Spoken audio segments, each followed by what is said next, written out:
देखिए, अक्सर ये होता है कि भाई आपका ऑपरेशन हुआ है और आप लोग रोजा रख सकते हैं कि नहीं रख सकते हैं। ये सब उस पर डिपेंड करता है कि आपका किस चीज का ऑपरेशन हुआ है। अब किसी का छोटा ऑपरेशन हुआ है, जैसे किसी का फोड़ा है या एब्सेस है वो हुआ, या किसी का सिस्ट निकला है, लोकल में हो गया ऑपरेशन, तो उसमें कोई मनाही नहीं है। आप आराम से रोजा रख सकते हैं, दवा भी खा सकते हैं। 2 टाइम की दवा तो खाना कोई मुश्किल काम नहीं होती है। हाँ, 3 टाइम की दवा खाने में थोड़ा सा टाइमिंग की प्रॉब्लम होती है, लेकिन दवाइयां सब हो जाती है। हाँ, ये जरूर है कि अगर किसी का बड़ा ऑपरेशन हुआ है, और बड़ा ऑपरेशन भी हुआ है, तो जैसे मान लीजिए किसी के लिम्स का ऑपरेशन हुआ है, ऑर्थोपेडिक सर्जरी हुई है, जैसे हाथ का हुआ है या पैर का हुआ है, तो उसमें भी कोई मनाही नहीं है। आप रोजा रखिए, रोजा रखने की कोई नहीं है, आप बिल्कुल रखिए। और हाँ, ये जरूर है कि अगर आपको कमजोरी बहुत ज्यादा लग रही है तो उस हालत में आप चाहें अपनी तरफ से तो आप छोड़ सकते हैं, आपको इतनी छूट है, बाद में आप रख लीजिए। लेकिन हाँ, रोजे की कोई मनाही नहीं है अगर आपके लिम्स के ऑपरेशन हुए हैं। अब यही चीज अगर आपका पेट का ऑपरेशन हुआ है, आंतों का ऑपरेशन हुआ है, पेट खुला है, तो ऐसे में फिर आपको थोड़ा एहतियात करना पड़ेगा कि शुरू में हो सकता है कि आपको थोड़े रोजे छोड़ने पड़ जाए, जब तक कि आपका जो डाइजेस्टिव सिस्टम है, या आंतों का ऑपरेशन हुआ है, या कोई बड़ा ऑपरेशन पेट का हुआ है, तो उस हालत। और अदरवाइज जहां आपका हफ्ता 10 दिन गुजर जाता है और आपके टाके वाके निकल जाते हैं,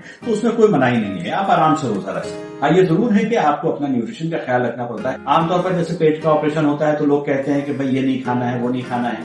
ऐसा नहीं है, तो परहेज कोई बहुत ज्यादा नहीं होता है। हालांकि ये डिपेंड करता है कि किसी की आंतों का ऑपरेशन, बड़ा ऑपरेशन हुआ है, तो उसमें तो परहेज है, सेमी सॉलिड डाइट कई दिन तक चलती है। लेकिन अगर जैसे किसी का पित्ते का आमतौर पर ऑपरेशन हुआ है, या बच्चेदानी का ऑपरेशन हुआ है, या कोई ट्यूमर का ऑपरेशन हुआ है, तो कोई मनाही नहीं होती है। आप हफ्ता 10 दिन के अंदर नॉर्मल डाइट के आसपास, बल्कि in fact you should take a more nutritious diet, ताकि आपकी जो सर्जरी के टाइम में जो नुकसान हुआ है वो टेकअप हो जाए, वो कवर अप हो जाए। तो you have to take a nutritious diet. ये जरूर है कि आपको जैसे फ्राइड आइटम्स इतना है, कार्बोहाइड्रेट्स है, इन सब चीजों से अवॉइड करना है। लेकिन हाँ, फ्रूट डाइट है, हाई प्रोटीन डाइट है, ये सब लेना बहुत जरूरी है।